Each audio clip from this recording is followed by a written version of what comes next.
When you think of a psychopath, you likely think of someone who's so evil and twisted that you could never really understand what goes on in their mind. But sometimes when these people are caught for their crimes, they give confessions that allow us to see a glimpse of what's happening in their mind. The following documented confessions are going to leave you speechless and send a chill up your spine. Here are the 10 most chilling confessions on record. Number 10 is Checkingson Sinclair.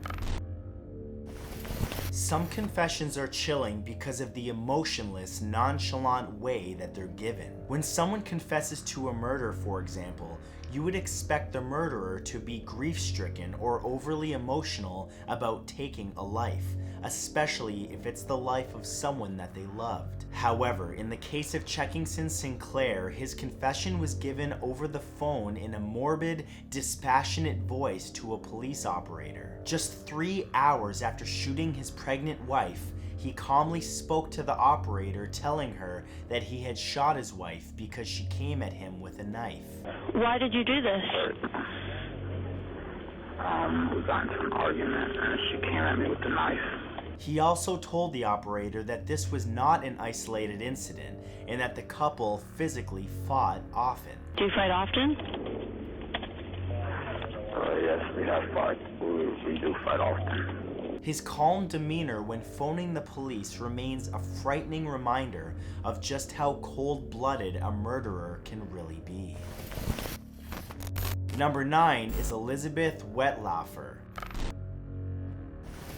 Elizabeth Wetlaufer is a former registered nurse who practices in southwestern Ontario. You'd think as a medical professional she would be dedicated to helping people with health issues. Instead, she murdered at least 8 senior citizens between 2007 and 2016 by injecting them with massive amounts of insulin to bring about death. The fact that she did this while working as a nurse is terrifying, and so is her confession. Over several hours of interviews, she finally confessed to the crimes and said that she had anger issues and should have sought help before things got out of hand. I felt horrible. I felt angry at myself. I felt like I had failed myself.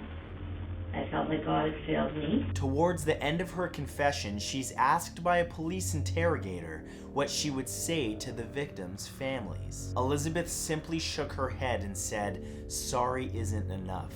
What can you say to them that would matter?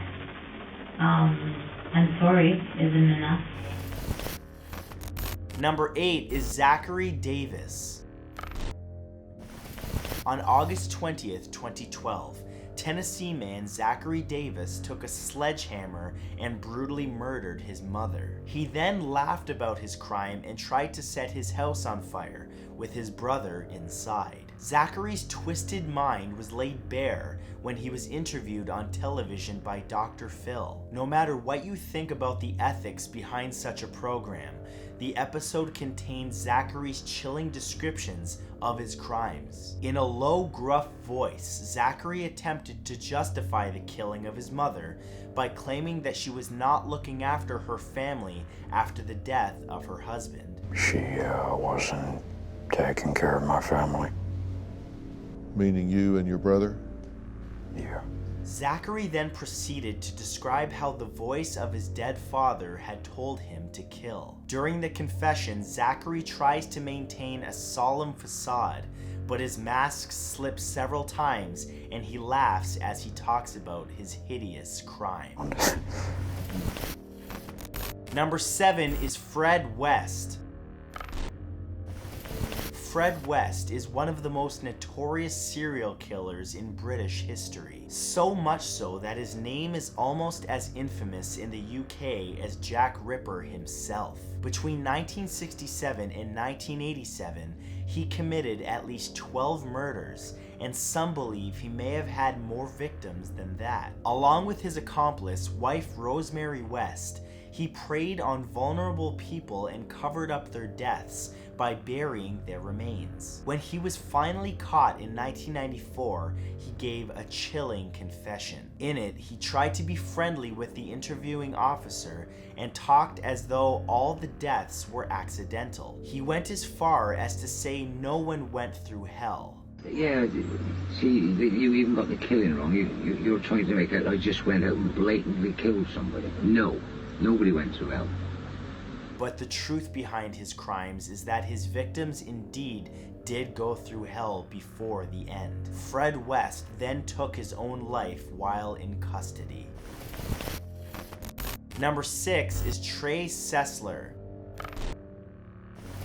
Some YouTubers court controversy in order to gain viewers. But in the darker corners of the website, there are people who go off the deep end into madness and violence. Trey Sessler was one such person and was a popular reviewer of anime shows. His last video described how he was working on something big and that he'd be back soon. His subscribers were horrified when the big project was revealed. He killed his parents and his brother. In a taped confession, he described how after shooting his first victim, he felt that he had to go through with the rest. After I did that, it was like, well,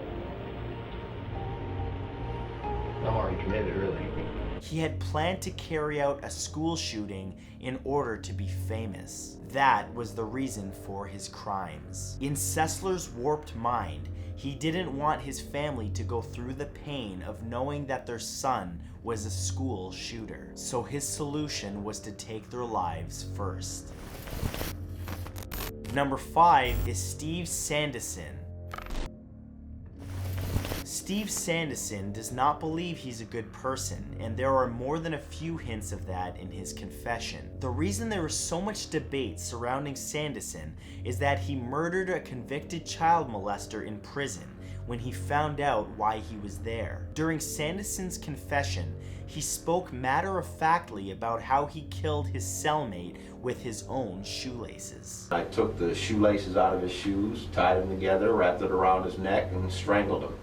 He states that he was completely aware of what he was doing, and after he finished the deed, he climbed into his bunk and went to sleep as though nothing had happened. In front of a judge, Sanderson said, "I've been getting these emails saying that, it's not my position to judge anybody. I want to make it quite clear that I didn't judge him.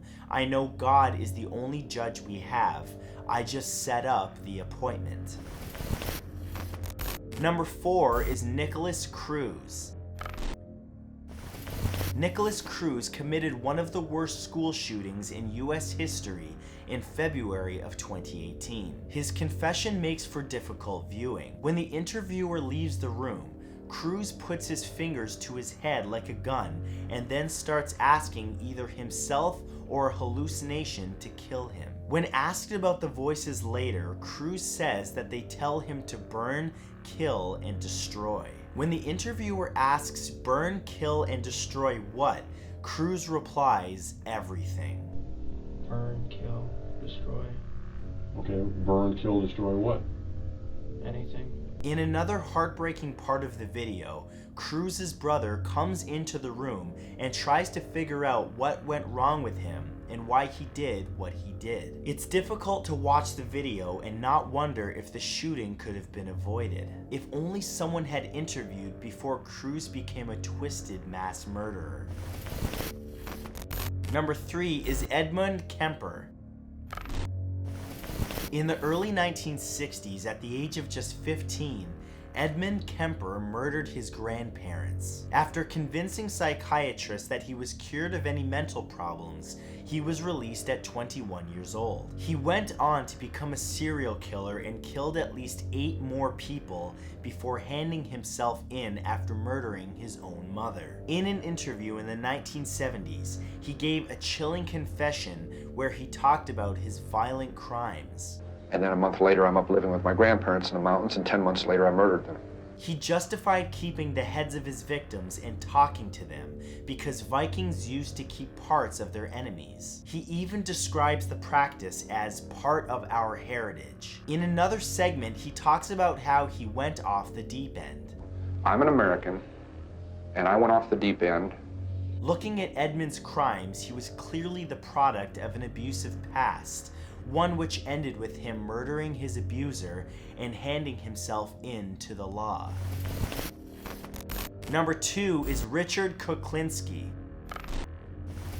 Also known as the Iceman, Richard Kuklinski was a notorious mass murderer who killed countless victims until he was caught in 1986 in New Jersey. Up until his death in 2005 at the age of 70, Kuklinski gave a number of interviews as well as confessions which have been picked apart by criminologists and psychiatrists. In one such interview, Kuklinski confessed that he would kill people simply if they annoyed him. Loudmouth people remind me of my father. Once a loudmouth person starts with me, I love it. That's the only excuse I need.